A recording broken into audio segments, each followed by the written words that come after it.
There is a tendency out there for us as modern players of video games, you can call us gamers, to think that it's, now is the time where the most complaining happens, or the most whininess happens, or, nobody ever got ridiculous about controversial game subjects in the past. And while generally that seems like it wouldn't be true, and I'm sure we're all fine with it, that not being true, I found an example in an EGM issue from way back in 1991. This seems like something you'd find on Reddit or some post on X or somewhere else where somebody's being really passive aggressive about something they don't like that's happening in games. All right, so here it is. I have a question that many other people probably have. Why can't Sunsoft's 16-bit Batman get released in the US? How did Sega get permission to release Double Dragon for the Master System? Why does TurboGrafx have Sega's Fantasy Zone and Space Harrier? Is Nintendo afraid if their 16-bit Batman shows up, everyone will stop buying their Batman? Come to think of it, that's probably the reason, says Mike Caligus. I don't know what Mike's doing now. My guess is he's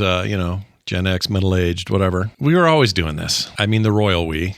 This is what gamers do. We complain. It's usually about something silly. We have weird alliances. We're doing Coke versus Pepsi all the time. It's always a tribal thing. And there are many examples in these magazines of this sort of thing, the feedback to the editor, but they all kind of have the same tone to it. And the answers aren't even that great anyway. And part of the problem was the magazines themselves, I think, after reading a bunch of these here recently, most of them really fueled it, like stoked the fire. So they were constantly doing articles like TurboGrafx and Genesis, which one's best? Just kind of this whole let's pit everything against each other and then let's have a fight. And it wasn't just Nintendo and Sega. It was all these different companies, and they were always doing articles like that. Why the PC will never succeed. Always in a negative tone. And so part of me thinks, a lot of me thinks, a big part of me, 75% of me thinks that a lot of the disagreements and the infighting we see in the gaming space is based on how it's covered and how we react to it. What do you think? Talk about it